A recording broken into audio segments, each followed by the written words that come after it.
Mamma mia, salut les amis et bienvenue dans cette nouvelle vidéo consacrée à Laravel. Alors dans la vidéo précédente, on a eu à créer notre projet, on a démarré le serveur histoire de tester que tout fonctionnait et on avait ce résultat là. Donc normalement cette page elle est affichée parce que si je viens au niveau de route web.php, vous voyez, on dit si on demande la page d'accueil, retourne la vue welcome. Donc normalement, c'est ce welcome.blade.php qui est retourné. Donc rien de bien nouveau pour vous. Là, ce que je vais faire, c'est remplacer le contenu par ici la carte et je vais mettre pourquoi pas un petit H1 qui va afficher la carte. On revient ici, on va tenter d'actualiser et chez Kebam, vous voyez ici la carte. Je vais utiliser, disons, un layout. Donc, je vais créer un dossier layout et je vais l'appeler, disons, default.blade.php. Donc, tout ce que je vais faire, c'est copier ce que j'ai eu à mettre au niveau de welcome. Simplement que je vais dire que c'est à ce niveau-là qu'on aura le contenu. Je mets donc yield content. Donc, la coloration syntaxique ne fonctionne pas. Je vais fermer ce fichier et l'ouvrir à nouveau. Normalement, cela va fonctionner sans problème. Donc, je pourrais venir au niveau de welcome, dire que je vais hériter de ce layout là, en mettant ici extends. Et je rajoute ici layout.default. Ensuite, on va modifier, disons, le bloc content. Donc, je mets ici section. Je rajoute ici content. Et ce que je vais mettre à ce niveau-là, c'est stop. Comme je vous l'avais dit, on aurait pu mettre également end section. Cela correspond à la même chose. Et c'est ici qu'on va rajouter notre H1 qui affichait la carte. Donc normalement, rien ne va changer à ce niveau-là. Juste pour vous le prouver, si je mets des points d'exclamation, on aura ici des points d'exclamation qui vont s'afficher sans problème. Ce que je veux faire dans cette vidéo, c'est m'intéresser à la partie statique. Donc tout ce qui concerne la page About, la page Contact et ainsi de suite, tout ce qui concerne la partie statique, on va la gérer. Et dans la vidéo d'après, on va commencer à rajouter les différentes parties dynamiques. Donc, comme vous pouvez le voir ici, on utilise Bootstrap, ok? Bootstrap qui est un framework CSS qui va nous permettre très rapidement de rajouter de la stylisation à notre page pour nous qui ne sommes pas des pros en CSS, ok? Donc, ce que je vais faire premièrement, c'est charger Bootstrap depuis le CDN et après, je vais vous montrer comment utiliser Laravel Mix afin de pouvoir également faciliter un peu les choses, gérer la minification et ainsi de suite. Donc là, pas de problème, on vient au niveau de getbootstrap.com. Je viens au niveau de Getting Started et normalement on pourra le charger depuis le CDN. Je vais copier ces deux Mitsubishi là. Donc on aura ici Bootstrap et également ici le thème. Donc qu'est-ce que j'ai fait? C'est copier rapidement ceci. On vient au niveau de notre layout et on va coller ce Mitsubishi là.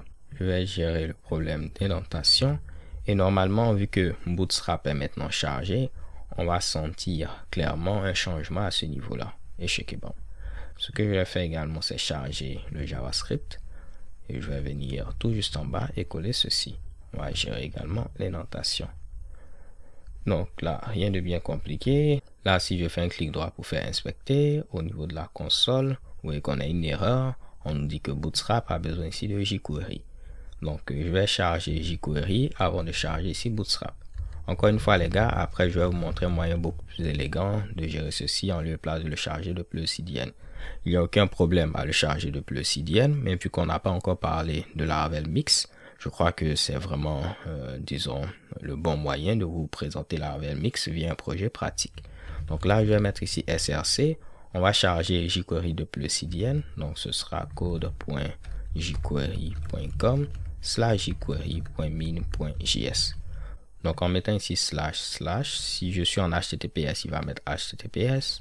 Si je suis en HTTP, il va mettre HTTP. Ok. Donc là, ici, normalement, on n'aura plus d'erreur vu que jQuery est chargé et tout fonctionne à la perfection. On peut venir au niveau ici de la documentation de Bootstrap. On va cliquer sur CSS. On va descendre et je vais copier ceci afin d'avoir quelque chose de responsive. Donc je vais le coller à ce niveau-là. On n'aura pas à ce niveau-là de changement visuel, mais lorsque vous serez sur de petits écrans, le viewport sera adapté sans problème. Donc là, je vais remonter, choisir ici Component. Et normalement, on peut venir au niveau de Navbar. On va descendre un tout petit peu. Et vous voyez ici, on peut copier ce code-là et le modifier comme on le souhaite. Moi, ce que j'aime faire très souvent, en lieu et place de venir au niveau de component, ainsi de suite, au niveau de Getting Started, vous avez des exemples ici de design. Donc, je prends l'un des exemples et je copie le code directement. Donc, on va prendre par exemple ceci, vu qu'il y a le drop-down à ce niveau-là. On va faire CTRL-U et tout ce que j'aurai à faire, c'est copier ce Mitsubishi-là. Donc, je le copie, je viens au niveau de notre code source. Pourquoi pas, avant de mettre notre contenu, on va inclure un partial. Donc, je vais mettre ici include. Ce sera au niveau de layout /partials/ underscore nav. OK? Donc, au niveau de layout, je dois avoir un dossier partials. Et au niveau de ce dossier-là, je vais créer ici mon fichier underscore nav.blade.php. Comme je vous l'avais dit, pour mes partials, je préfère mettre ici underscore devant. C'est juste une convention que j'utilise moi-même, ok, que j'ai trimballé depuis d'autres frameworks, comme par exemple ici Ruby on Rails. Comme par exemple Ruby on Rails. Donc là, je vais coller ce qu'on a eu à copier. On va tenter de gérer le problème d'indentation. Normalement, vu que j'ai eu à inclure ceci au niveau de mon layout, il doit normalement s'afficher ici. Et vous allez voir, chez Kebam, on voit ici notre menu. Donc ici, il est en blanc en quelque sorte, mais ici, il est en noir. Tout ce qu'on aura à faire, c'est quoi? En lieu et place d'avoir ici navbar inverse, on va avoir ici navbar default. Je viens ici, je vais tenter d'actualiser et chez Kebam, vous voyez, on a maintenant ce résultat-là. On a aussi notre contenu qui est caché à ce niveau-là. On peut rajouter un padding top, ok, de 60 pixels ou 70 pixels. Mais moi, ce que je vais faire ici, c'est changer navbar fixed top par navbar static top.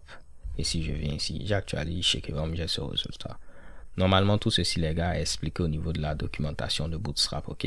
Donc, libre à vous après de la parcourir, histoire d'en apprendre davantage.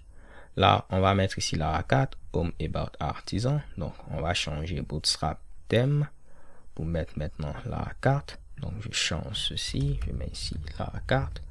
Après, qu'est-ce qu'on avait? Home About Artisan. Donc, pas de problème. Home About, là, c'est Artisan. Après, c'est planète et contact. Donc, on va changer drop-down par planète.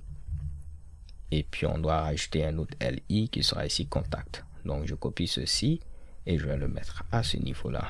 Je vais rajouter contact.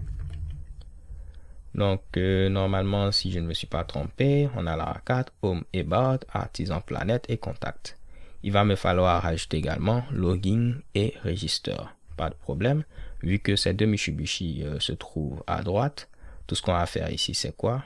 Après ce UL là, ok, on va rajouter un autre UL qui aura la classe navbar. Donc, je mets ici navbar-nav.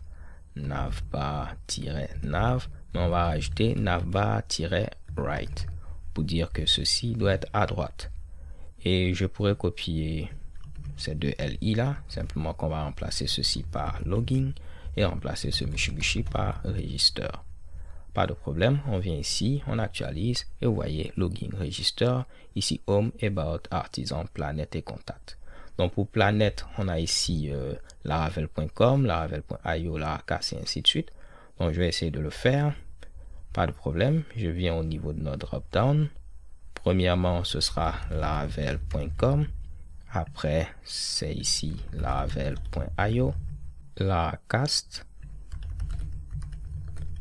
On n'aura pas ici de divider. Donc ça, c'est ce séparateur que vous voyez à ce niveau-là. Nous, on aura tous nos liens qui seront sous cette forme-là. Donc je peux enlever tout ceci. Et je vais simplement dupliquer ce Mitsubishi là. Donc après Laracas, c'est Larajob. Après Larajob, c'est Laravel News. Et pour terminer, c'est Larachat. Comme ceci. Je vais voir comment on l'avait écrit chez Kebam. Donc je pourrais remplacer ces liens là très rapidement. Je ne vais pas ici perdre votre temps, les gars. Donc j'ai eu à remplacer tous les liens. Normalement, si je viens ici, je vais tenter d'actualiser. Vous voyez maintenant laravel.com, laravel.io et ainsi de suite. Il va nous falloir rajouter également le footer qui est présent à ce niveau-là. Donc je vais le copier. On va venir au niveau de notre layout. Après ici le contenu, on va inclure un autre partial. Ce sera ici layout.